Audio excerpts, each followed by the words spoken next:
এইজন্য আল্লাহ রাব্বুল আলামিন নবীকে ডাক দিয়ে বলেন, হে নবী আপনি বলুন, قل يا عبادي الذين أسرفوا على أنفسهم لا تقنطوا من رحمة الله إن الله يغفر الذنوب جميعا إنه هو الغفور الرحيم. এটা সূরা জুমার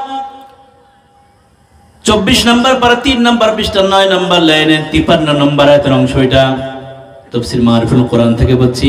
আল্লাহ রাব্বুল আলামিন নবীকে ডাক দিয়ে বলেন, হে নবী আপনি আপনার উম্মতদেরকে আপনি বলুন, আমি তো আপনাকে আয়াত নাজিল করে আমি তো আপনাকে বললামই, এবার আপনি আপনার উম্মতদেরকে আপনি শোনান। আপনি যখন আপনার উম্মতদেরকে কথাগুলো শোনাবেন, যখন তারা বুঝতে পারবে এই কথাগুলো আল্লাহর কথা, এগুলো রাসূলের কথা, তখন তারা এই কথাগুলো আর প্রত্যাখ্যান করতে পারবে না। যখন আপনি আপনার উম্মতদেরকে কথাগুলো শোনাবেন যে কথাগুলো আল্লাহর কথা, এগুলো রাসূলের কথা, যখন মুমিনদের কাছে আপনার উম্মতদের কাছে এই কথাগুলো যখন আপনি বলবেন, যদি তারা বুঝতে পারে এই যে এটা আমার রবের কথা, এটা আমার রাসূলের কথা, তখন তারা সেটা আর অমান্য করতে পারবে না। কারণ অমান্য করলে সে তো আর মুমিন থাকে না। কিন্তু দুঃখের বিষয় কি জানেন, পৃথিবীতে বেশিরভাগ মানুষ আল্লাহ এবং আল্লাহ রাসূলের কথাগুলোই আমরা কিন্তু অমান্য করি না। আল্লাহ বলছেন, বান্দা গুনার ভিতর লিপ্ত হইও না, জিনা করো না, সুদ খেও না, ঘুষ খেও না, নামাজ কাজা করো না, মোবাইলের অশ্লীল ভিডিও দেখো না। কিন্তু বলুন তো, প্রতিদিন দৈনিক এই গুনাহ আমাদের হচ্ছে কি হচ্ছে না? হচ্ছে।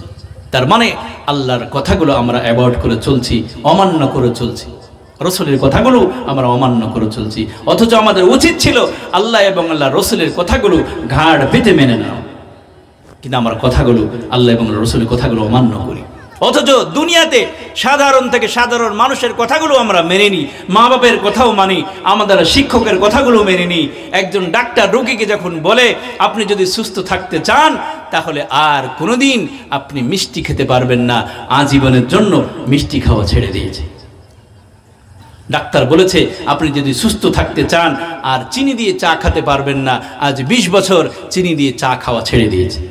ডাক্তার বলেছে আপনি আর বেঁচে থাকতে যদি চান, সুস্থ যদি থাকতে চান, আর গোশত খেতে পাবেন না, আজকে 10 বছর হয়ে গেল, 20 বছর হয়ে গেল গোশত খাওয়া ছেড়ে দিয়েছে। কারণ সে জানে আমাকে বাঁচতে হবে, আমাকে সুস্থ থাকতে হবে। এই জন্য ডাক্তারের কথাগুলো মেনে নেয়। হাজারো খাবার দেখে তার খেতে মন চায়, কিন্তু ডাক্তারের কথা যখন মনে পড়ে যায় তখন সে মুখ ফিরিয়ে নেয়, কারণ তাকে বাঁচতে হবে, তাকে সুস্থ থাকতে হবে। আমি বলি আপনি দুনিয়াতে তো বাঁচবেন ঠিকই আছে, কিন্তু আপনাকে আখিরাতেও তো বাঁচতে হবে, আপনাকে কবর থেকেও তো বাঁচতে হবে, আপনাকে তো জাহান্নাম থেকেও বাঁচতে হবে। তাহলে জাহান্নাম থেকে যদি আপনি বাঁচতে চান তাহলে আল্লাহ এবং আল্লাহর রাসূলের কথাগুলো তো মেনে নিতে হবে, ঠিক কিনা বলেন? আমরা যদি কবর থেকে বাঁচতে চাই, জাহান্নাম থেকে বাঁচতে চাই, পরকাল থেকে বাঁচতে চাই, হাসরের ময়দান থেকে যদি আমরা বাঁচতে চাই, তাহলে আল্লাহ এবং আল্লাহ রাসূলের কথাগুলো আমাদেরকে মেনে নিতে হবে। না হলে আমরা কবরে পাকড়াও হয়ে যাব, হাসরের ময়দানে পাকড়াও হয়ে যাব।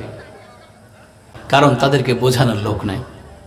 দুনিয়া বোঝানোর হাজারো মানুষ পাবেন, হাজারো, কিভাবে চাষ করতে হয়, কিভাবে পড়াশোনা করতে হয়, কিভাবে চাকরি পেতে হয়।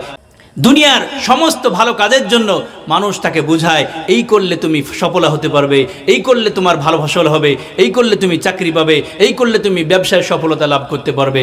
হাজারো মানুষ তাকে দুনিয়া বোঝায়, কিন্তু আখিরাত বোঝানোর কেউ নাই, আখিরাত বোঝানোর মানুষ নাই। একজন পিতা তার সন্তানকে দুনিয়ার কথা বলে, কিন্তু আখিরাতের কথা বলে না, কবরের কথা বলে না। মা তার মেয়েকে কবরের কথা বলে না, হাসরের কথা বলে না। বড় ভাই ছোট ভাইকে কবরের কথা বোঝায় না, আখিরাতের কথা বলে না। বড় বোন ছোট বোনকে আখিরাতের কথা বলে না, পর্দার কথা বলে না। পিতাও বলে না, মাও বলে না, দাদাও বলে না, দাদিও বলে না, ফুপাও বলে না, ফুপুও বলে না, মামাও বলে না, মামিও বলে না, কেউ বলে না, কেউ বলে না। একটা মানুষের কতগুলো আত্মীয় স্বজন দেখেন তো, তার পিতা মাতা, ভাই বোন, দাদা দাদি, নানা নানি, চাচা চাচি, ফুপা ফুপু, কত আত্মীয় স্বজন।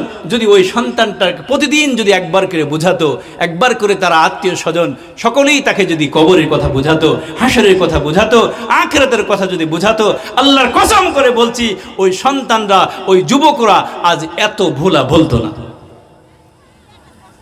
আর যুবকদের অবস্থা দেখেন তো, যুবকদের অবস্থা দেখেন, সারাদিন মোবাইলের পেছনে, সারাদিন মোবাইলের পেছনে। আল্লাহ যেন তাকে মোবাইল টিপার জন্যই মাথায় তৈরি করেছে, সারাদিন মোবাইলের পেছনে ঘটে। দুঃখের বিষয়, আপনার সন্তানরা কোথায় কি করছে, আপনার দরজা বন্ধ করে দিয়ে কার সঙ্গে চ্যাট করছে, আপনার মেয়েরা কোথায় যাচ্ছে, স্কুলে যাচ্ছে, ঠিকমতো পর্দা করছে না, কার সাথে মেলামেশা করছে, এটা যদি আপনি খোঁজ না রাখেন, পিতা মাতাকে কিয়ামতের দিন আল্লাহর আদালতে দাঁড়িয়ে তাকে হিসাব দিতে হবে। কিয়ামতের দিন আপনাকে আদালতে দাঁড়াতে হবে। ওই সন্তানরা আপনাকে কিয়ামতের দিন আল্লাহর কাছে ডাক দিয়ে বলবে, আল্লাহ, আমার মা বাবা জীবনে কোনোদিন নামাজের জন্য আমাকে বকে নাই, মারে নাই। আপনার মেয়ে আপনাকে ডাক দিয়ে বলবে, আল্লাহ, আমার পিতা মাতা জীবনে কোনোদিন আমাকে পর্দা করার জন্য বলে নাই, আমাকে মারে নাই, নামাজ পড়ার জন্য, রোজা করার জন্য আমাকে কোনোদিন বকা দেয় নাই, কোনোদিন মারা দেয় নাই। অথচ প্রাইভেট না গেলে, স্কুল না গেলে, কাজকর্ম না করে আমাকে বকেছে, মেরেছে, কিন্তু পর্দা করার জন্য, নামাজ পড়ার জন্য, রোজা করার জন্য আমার মাও বকেনি, আমার বাবাও বকেনি, আমার বড় ভাইও বকেনি। আল্লাহ, তুমি তাদেরকে প্রথমে জাহান্নামে দাও। আল্লাহ প্রথমে তাদেরকে ডাকবে, আল্লাহ প্রথমে তাদেরকে ডাকবে। এই জন্য সাবধান, প্রতিটা গার্জেন আপনার সন্তান কোথায় কি করছে এটা আপনার দায়িত্ব, কর্তব্য, এটা দায়িত্ব কর্তব্য। শুধু আলেমধন নয়, শুধু আলেমধন নয়, এটা আপনার দায়িত্ব। আপনাকে আল্লাহ জিজ্ঞাসা করবেন যে সন্তানকে তুমি কি শিক্ষা দিয়েছিলে, কতটুকু খেয়াল রেখেছিলে। শুধু সন্তানকে খাওয়া দাওয়া, টাকা পয়সা দিলেই সে মানুষ হয়ে যায় না, তাকে গাইড দিতে হয়।